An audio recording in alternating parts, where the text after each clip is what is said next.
Hey, Dr. Jonathan Shepard here. It is another Friday evening or afternoon, depending on what time zone you're at. Another episode of Ask the Doctors coming to you live. I'm so happy that you are here. Today is Friday, June the 25th, 2021. So glad that you're joining us today. Please come on in the room and share and like and let people know that Ask the Doctors is back on. We've been having such a wonderful time this particular month in the series of really looking at how our classroom environments have been affected after, and well, I should say after, but really still in the midst of the pandemic. But today, just wanted to come in on and greet you all. So good to see you all. Please let me know you're there. Just share a little comment, a quick little comment. Let me know you're watching. I am so glad that I have the opportunity to present to you today on an important topic as we continue to trudge through the COVID-19 pandemic. And I do have a special guest with me today. I just wanted to just say a couple words to people who are out there. So much has again happened even this week. My heart and prayers goes out to those persons in Miami who lost loved ones in the condo collapse. And it continues to be revealed that more and more people actually died in this collapse. And so that was heavy on my heart. And again, as I think about the different tragedies that are occurring during this time, it's just compounded and just layered on, really, on everything that we have had to deal with over the last 15 to 16 months. Thank you, Sarita Watson, for watching. You are a consistent watcher and faithful viewer. My heart goes out to those. And even in Baltimore County, they had an earthquake. I think it registered below 3 on the Richter scale, but still earthquake there in Baltimore County, which is where I live. And then again, just so much that has been going on this week. Derek Chauvin was sentenced today. This is the gentleman that murdered George Floyd. And so for some of us, that is a day of reckoning. For some of us, that was even some relief that he actually did receive a penalty for what he did. Just so much has been going on. So our minds are loaded up. That's why the purpose of this broadcast is so unique and significant to your mental health. And so thank you again for watching. I hope that today we'll continue to live up to the excellence and standards that we have set. Hope Health Systems, which is my employer, my primary employer, is the sponsor of this particular broadcast. Hope Health Systems, located in Woodlawn, Maryland, and where I serve as a chief medical director, a large mental health organization, and where we do provide direct care services on different levels. So please reach out to us, hopehealthsystems.com. I'll put our email address out there for those who want to email us. We're getting referrals all the time. We're just talking with someone even today of prominence about getting people in, because there's such a time and need and such a demand, that's probably the best word, for mental health services. So please reach out to us, reach out to me. We'll do you some good if you come our way. All right, that is enough in my preliminary discussions today. Again, I am excited. This is a gentleman who I met during the pandemic. We've clicked and we've continued to work together. It's been a little minute since we actually had the show, had him back on the show. And I'm so happy that he is here. Today, we're going to talk about, is it okay to breathe a sigh of relief? Can we exhale? So many of us have been waiting to exhale. Is it okay to breathe a sigh of relief? And so I want to bring on Dr. Godfrey Varner. He's going to help me answer that question today. By no means can I answer that question by myself. It's such a complicated and layered question. Is it okay? Come on, you need to go out there and let people know that Ask the Doctors is on. Please let them know. Share with them. Let me know you're out there watching. All right, let's bring on Dr. Varner. And as we go along, I'm sure more people will be jumping into our conversation. If you got some questions you want to get answered, please drop them in the comments, and I'll do my best to ask those questions. Dr. Varner. Dr. Shepherd.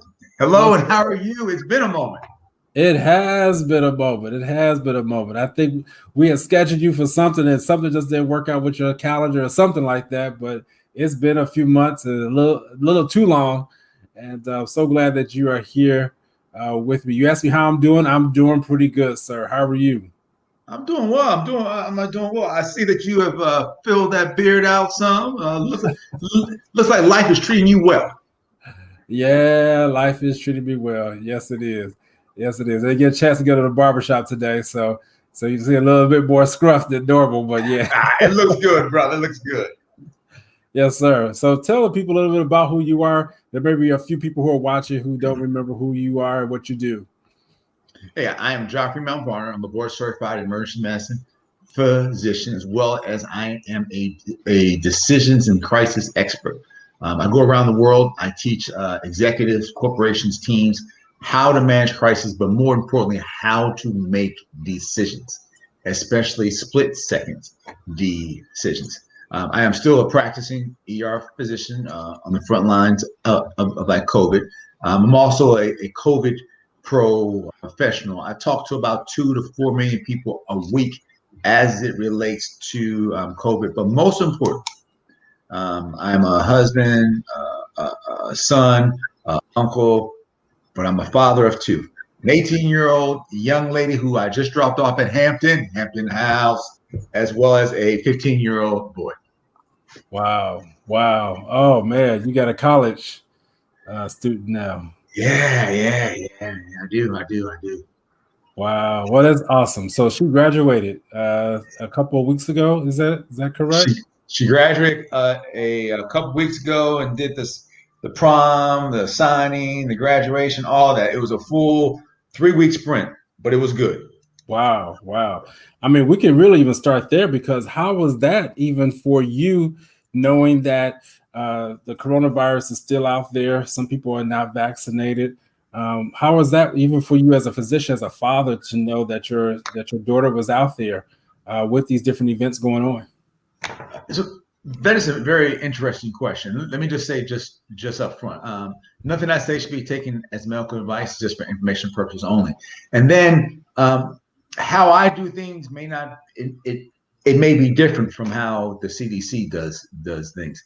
And this is what I mean, because many of those events were at our house. The signing, the post-signing event, the post-prom, the pre and post-prom event, the graduation events. I mean, after the graduation events.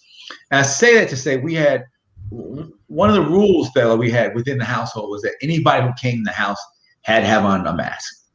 We didn't get into, are you vaccinated or are you not? Because then it calls for us to have to trust them. And mind you, we trust folks, but let's make it simple on everyone. When you're in the house, you had to have on your mask. Outside the house, if they chose not to, they did not have to. The family tried to wear their mask as much as possible outside. But inside, everybody, including me, the owner, we had to wear our mask. And it was all about COVID, and that's just not sure where we are with COVID now. Wow. So did anybody give you a hard time? I mean, I'm sorry to be prying this a little bit, but did anybody give you a hard time? I mean, how was that? You know, that even you yourself was wearing a mask. So I say this humbly, it's all about the delivery, meaning it wasn't presented like it was an option. It was like, hey, if you're gonna come in the house, you gotta have a mask on. So no one could say anything. I had my 75-year-old mother who had on her mask, so the whole family was on the same page. So it wasn't much momentum for anyone to put a fuss. And if so, may the Lord watch. All right, all right. I know where you're going. No, that's so interesting because we've already hit on one of the most important points, and that is sensitivity and delivery. Mhm. Sensitivity and delivery. So it sounds like there was already an agreement that was made prior to getting to the destination about what the rules would be or the protocol would be. And I think many people just don't think ahead. So Mm. when they don't think ahead, that's when it causes the awkwardness. It causes it causes even more anxiety. It causes even more fear and questioning and uncomfortability. Uh, so you really are setting the tone already for this conversation about the delivery and the sensitivity. I don't know if you want to say anything to that. Uh, Well, I love that thing, the delivery and the sensitivity. I'll also wrap it around empathy, understanding other people's position about it. While I may understand it, it doesn't change our position within the family.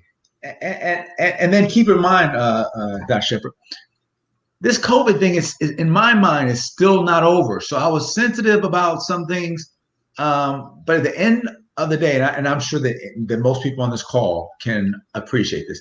At the end of the day, we are here to protect our families and those that we love. So as long as you're being, as long as you're doing with the righteous thing as relates to your family, you know, I think that it helps meet many needs. Yeah, absolutely. Because I'm even thinking about certain stores. I know that certain stores have relaxed the mask restrictions.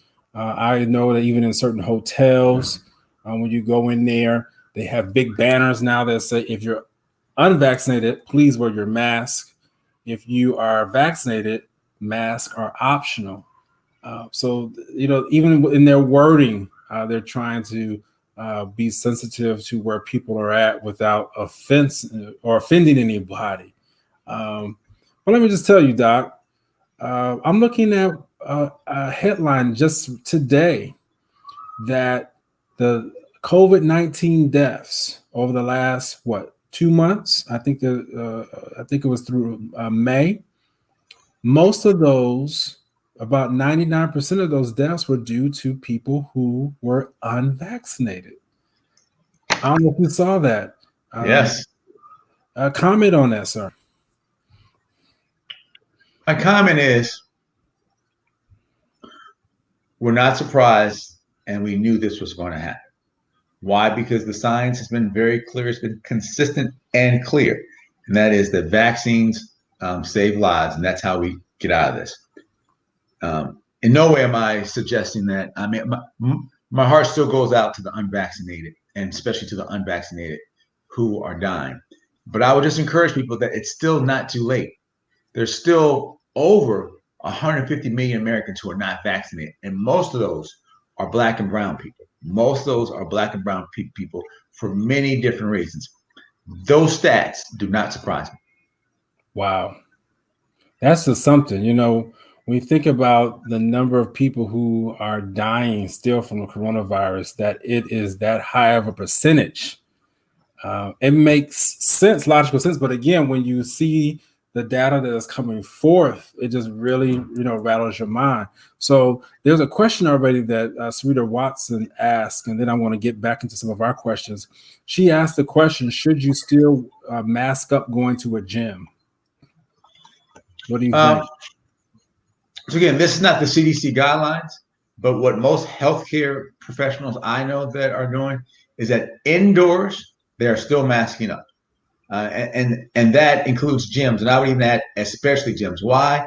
Because you're huffing and puffing and blowing it out, and I can even tell you later in the show why even now that's even more important that you not be exposed to someone who's huffing and puffing, and you don't know about their vaccination status. Wow.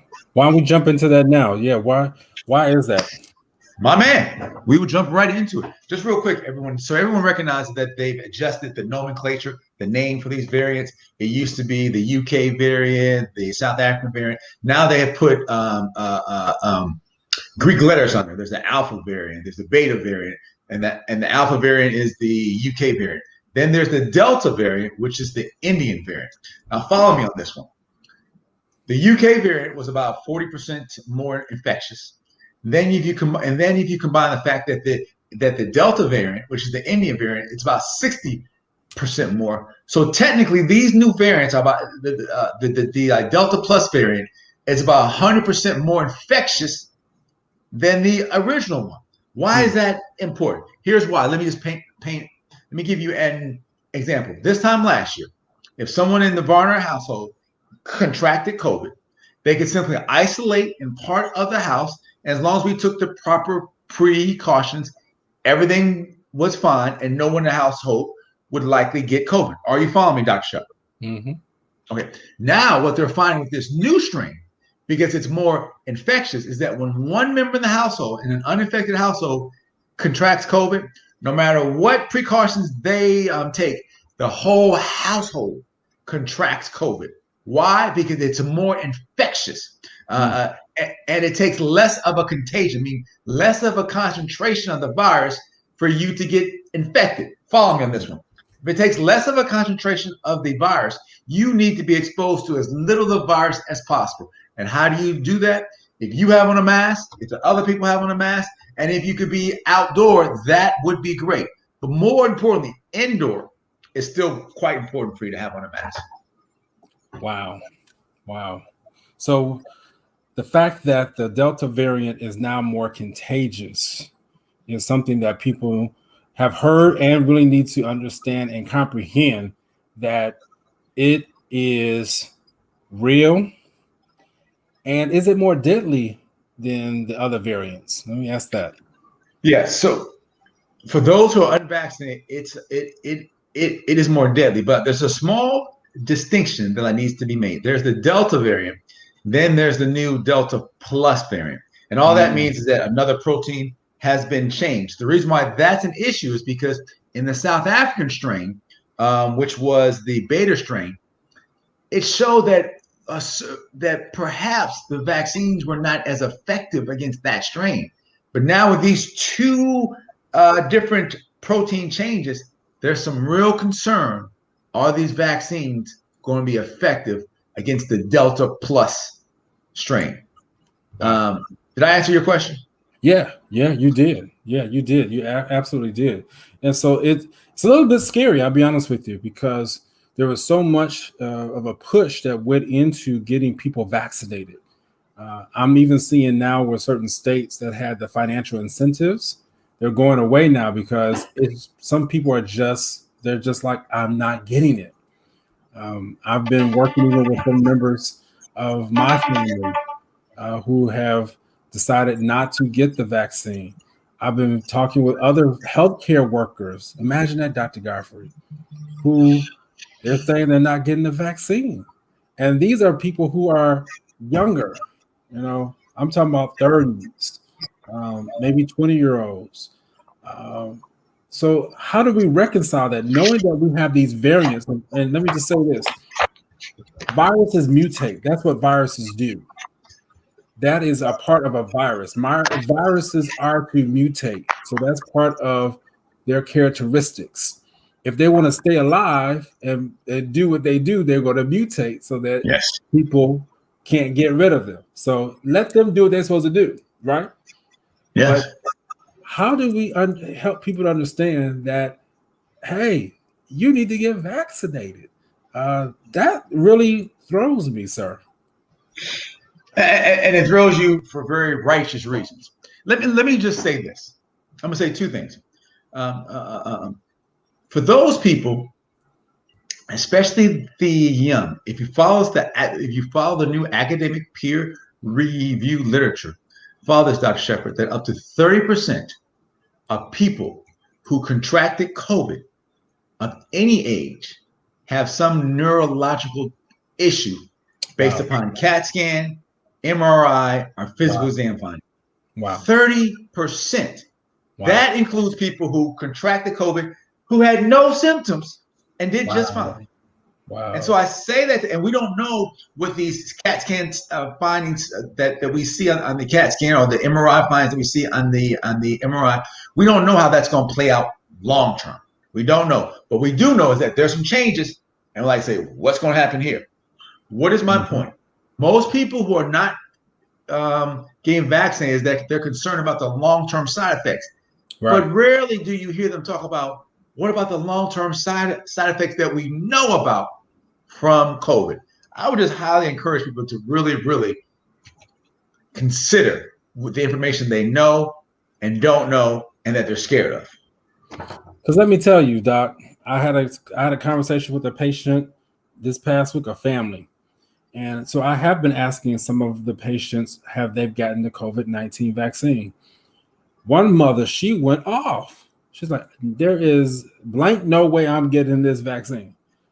It killed a family member. That's what she said. She said it killed a family member. Speak to that.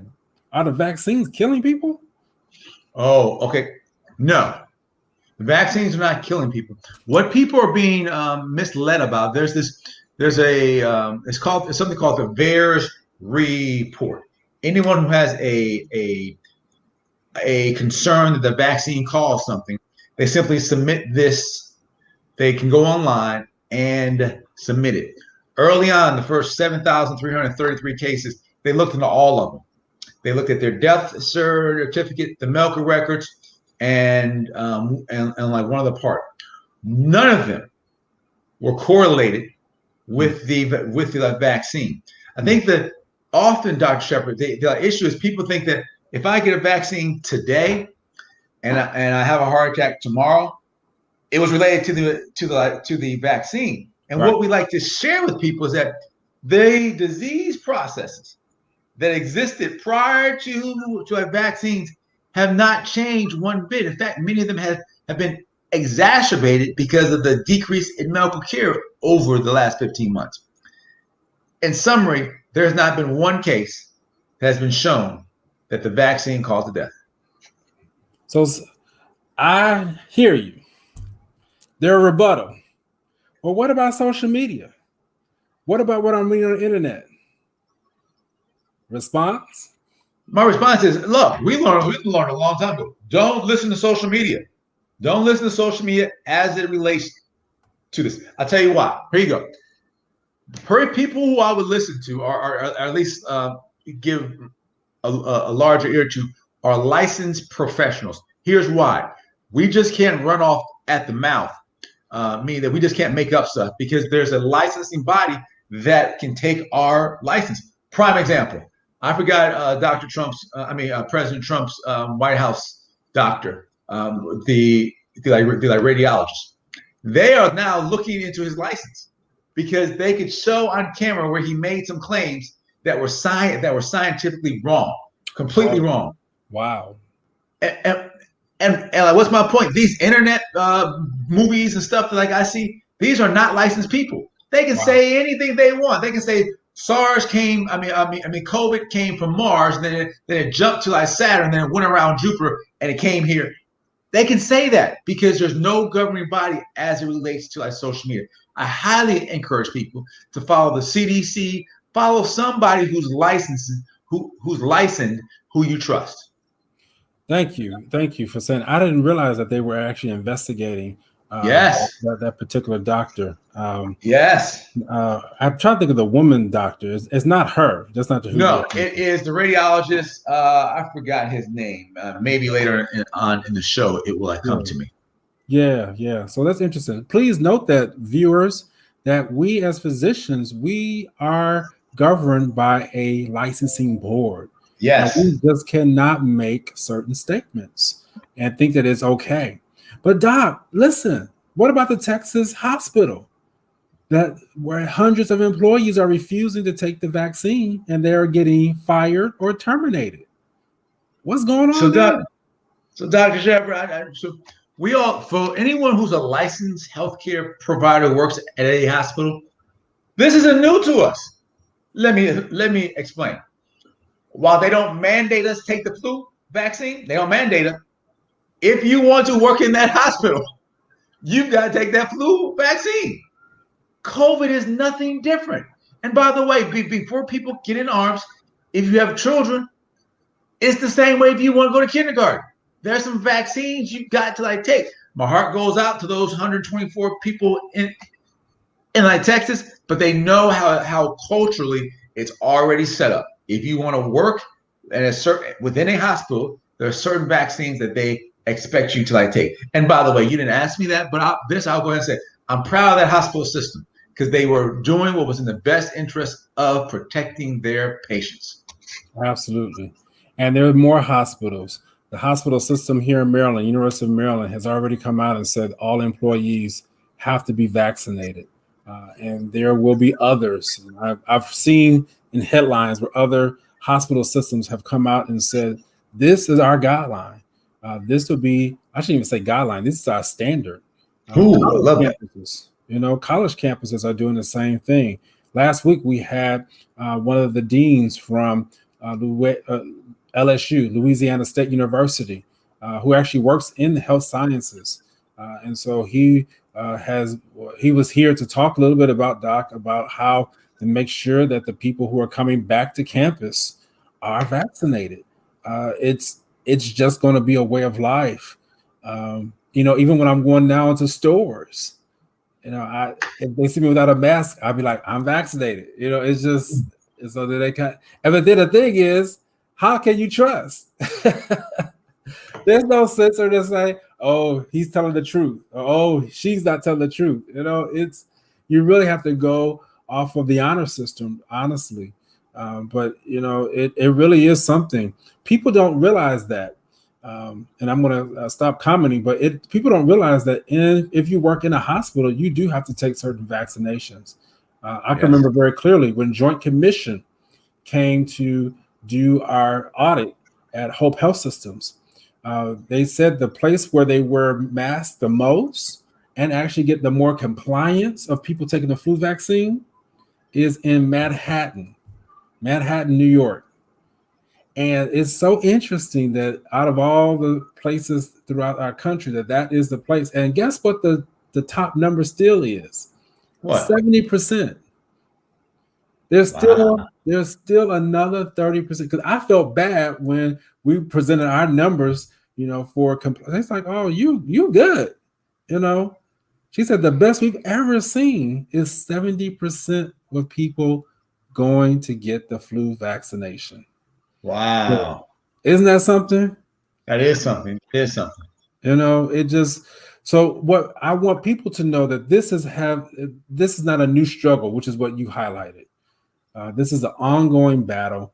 It's an ongoing battle that is being talked about, and we need to talk about it. That's how we get understanding, not get set in our ways, not get honorary, as they say. But let's talk about it. Let's communicate and let's figure out the best way, because in the end, we want to make sure that people are protected.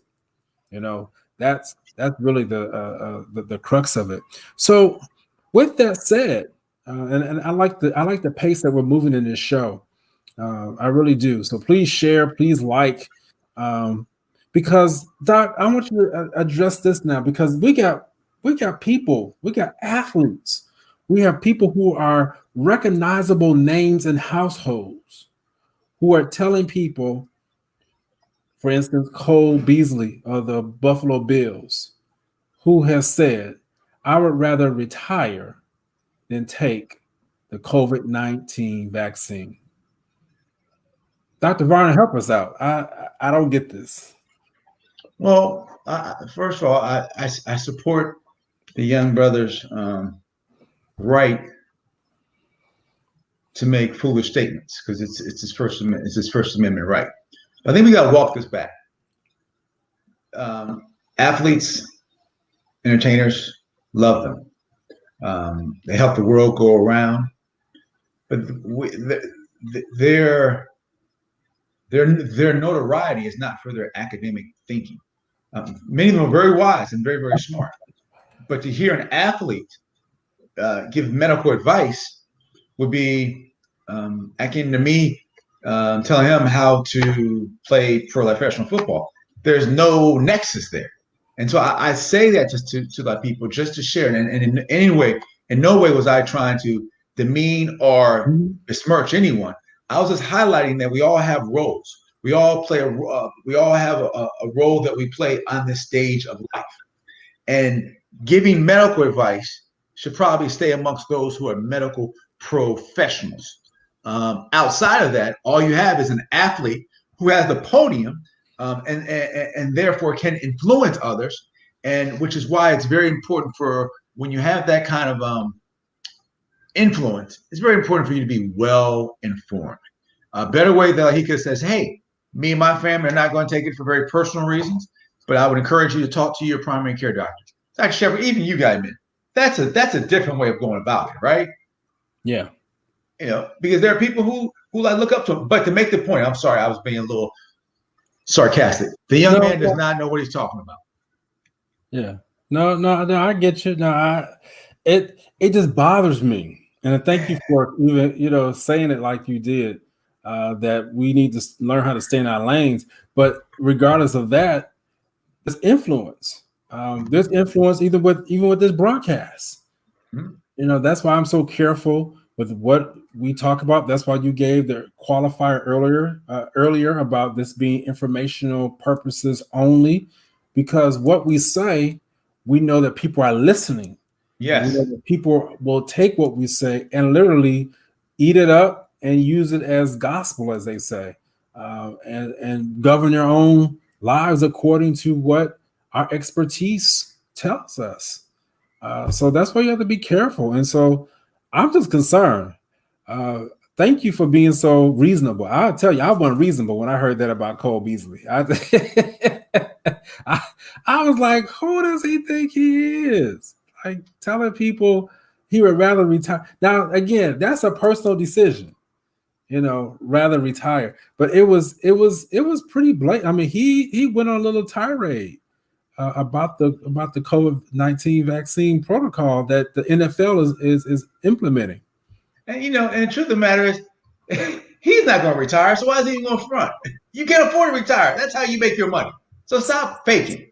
And not only that, not only that, it's very important for us to highlight that of those who are non-vaccinated, the majority of those are Black and Hispanic brothers.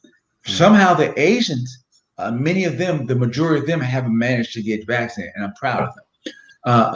But what that means is that with these new strains, with them being more deadly, about 65% more deadly, it means that the deaths that we're going to experience will be of Black and brown folks. And so, and part of the reason why they're not vaccinated is because they're hesitant. And they're hesitant based upon how the system already treats them. And what studies are showing that when you get to the hesitant population, to the Black and brown folks, and you get somebody who looks like them, who talks to them, you have a high conversion rate. In other words, if we had more Black doctors and nurses going who are available to go out to these communities, we would have more vaccinated Black and brown folks. Gotcha.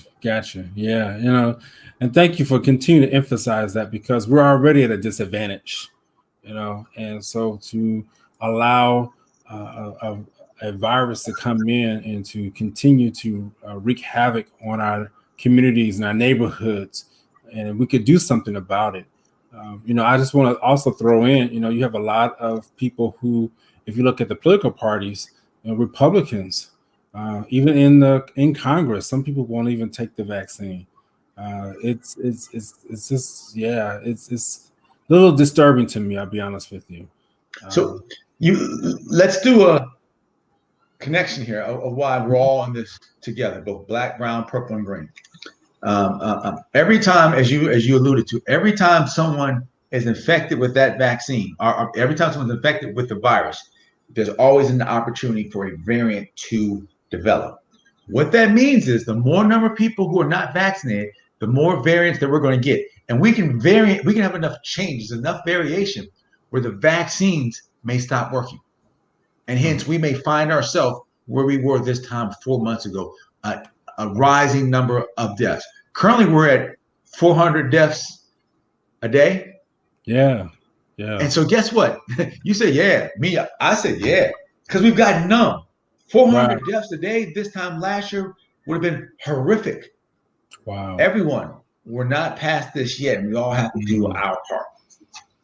Wow. Thank you.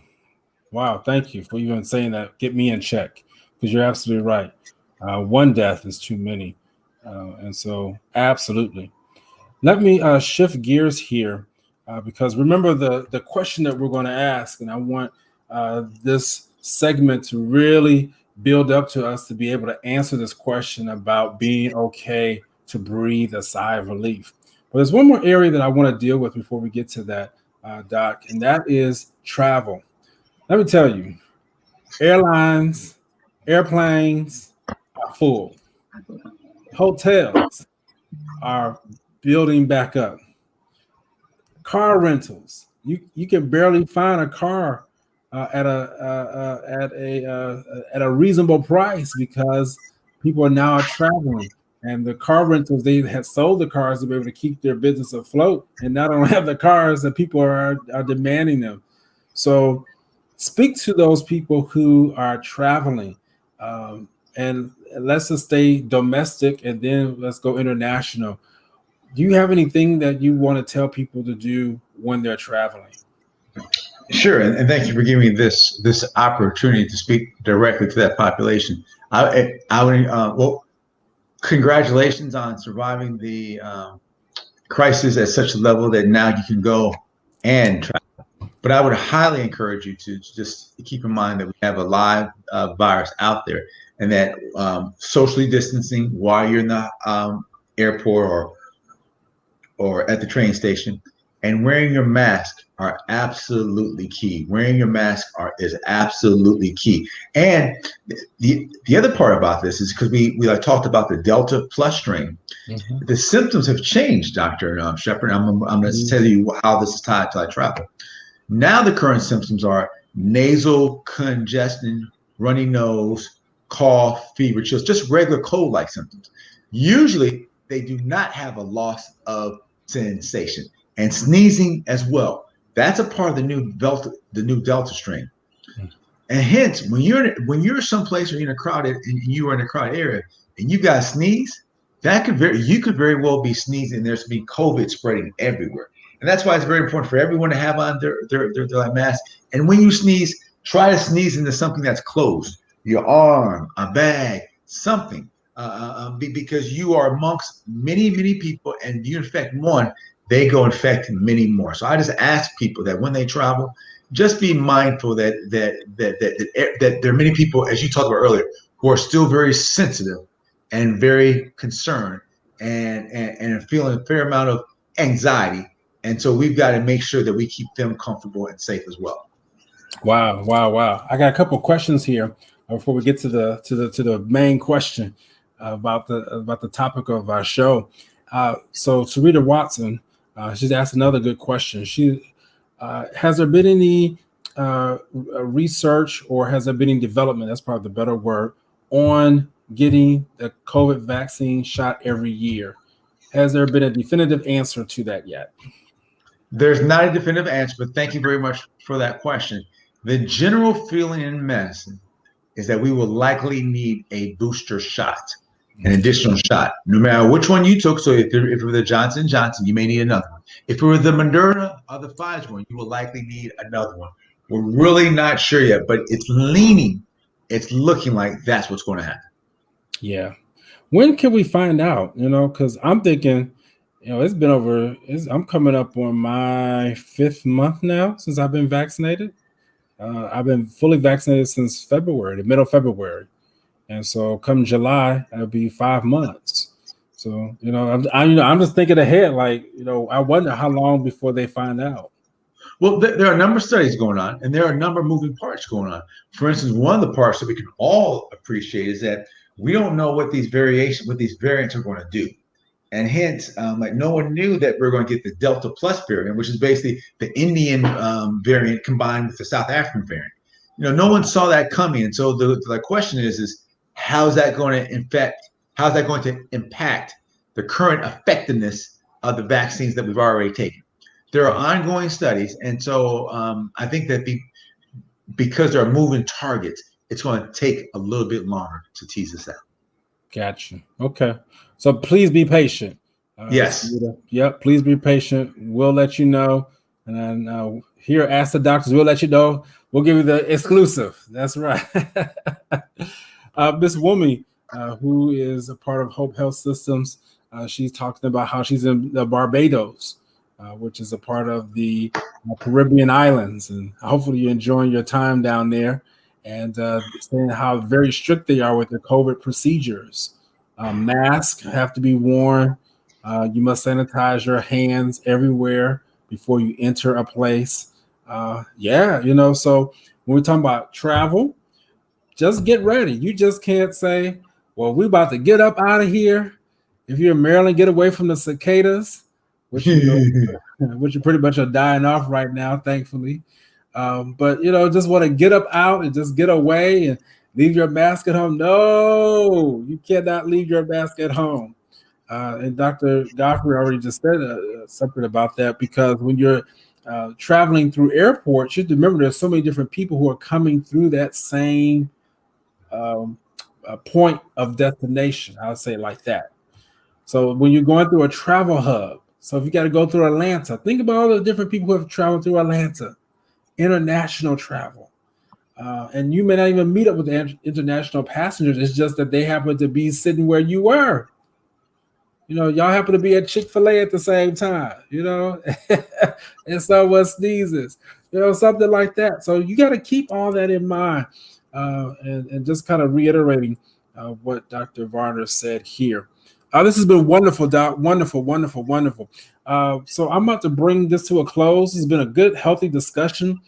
Okay. So what's the answer? Can we breathe a sigh of relief? I've been holding my breath, and I'm ready to let it out. Can I breathe a sigh of relief? I think you can take a deep breath, but slowly let it out. It's leaning in that direction. But this information that we're starting to get on these new variants has made me. Let's look at it this way: enjoy yourself. Make sure you do it safely. But it's still not clear to me that all schools will be in full-time live this fall. Wow. Now, see, you just said something. You just can't make a statement like that. Come on. What's behind that? What's behind that? The behind is that we don't have a vaccine for the young people yet. We have these new infectious, more deadly strains that are coming. And we still have 30%, at least 30% of the population still not vaccinated. And then if you have students who are not vaccinated, and many who are not able to get vaccinated, and many who are immunocompromised, there are a number of moving parts here where I can see a school system saying, "Hey, we're going to either not go back to live yet, or we're going to have a hybrid. You can stay home, you can come in, or you can come in a certain number of days." Why? These variants are still not sure. And if you look at, Dr. Shepard, watch Dr. Fauci, if you can find something from 2 weeks ago, and find what he said yesterday. His mood and his energy changed. He said, everybody, we're not out of this yet. Head on a swivel. Because the information that is coming is concerning. Wow. So let me go back and put that breath back in. No, you can still breathe, but just lay down just a little slow. No. No, what you just said right there makes me say, no, let me keep on holding my breath. But let me tell you something though, sir.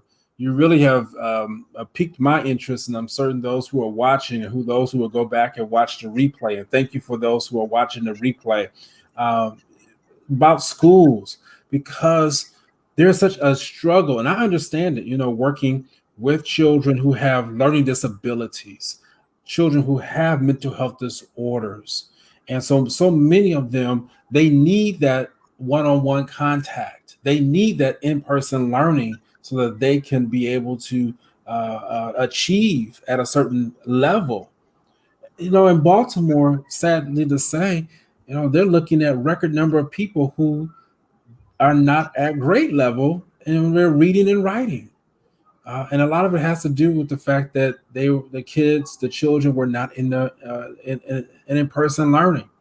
Now, there are some children who did do well. Okay. We can't just throw everybody and lump them together. But there are several children who did not do well. Children who I normally would, when I asked about their grade performance, they were failing. That's why Baltimore City, they actually even passed to where they were not going to keep any child behind. They were going to pass all the children. And we've talked about this on the show.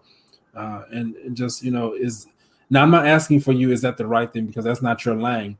But it's just one of those things that when you said what you said, it just really piqued my interest as to how we're going to navigate, knowing that these children need these additional services, but yet their personal lives, their physical health could be jeopardized.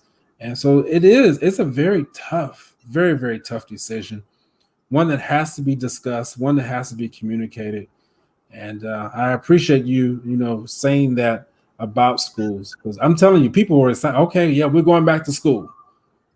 Parents was like, okay, yes, I won't send them back for June or May, but September, they're going back. And what I'm hearing Dr. Varner say is that I don't know just yet. Yeah, hold your breath on that one. Yeah. I mean, how comfortable did you feel? I'm going back to this with your daughter. You took your daughter to Hampton. How comfortable did you feel with leaving her there? Well, I played an interesting role as Hampton was developing their different policies. And Hampton University was one of the first schools to come out and was very clear. They are requiring vaccinations. Mm-hmm. You are not able to come back to campus or to enter that campus without being vaccinated. Hence, I was very comfortable because I do believe that if everyone's vaccinated, it decreases greatly the likelihood of someone transmitting it. So the fact that Hampton requires it, it made me feel pretty. It made me feel better overall. Gotcha. Yeah, thank you, Ms. Woomy, and and I'm probably going to end up doing a show about that. We'll just bring it on some parents. And, hey, maybe Dr. Varner, you may want to join that discussion. As a parent, I'll be there. Yeah, because it's a whole different role. It's just a whole different scenario. When you're talking about your own child versus another patient or another person. And again, I know that we as doctors, we do our best to treat people just as we would want ourselves to be treated or as our own family member to be treated. But let me tell you, it's just something different. When it's your own family member, when it's your own child, when it's your own spouse. So go ahead. It is interesting that you would say that because everyone knows I'm a father. That I already talked about. I had my son. I couldn't share this with like my audience.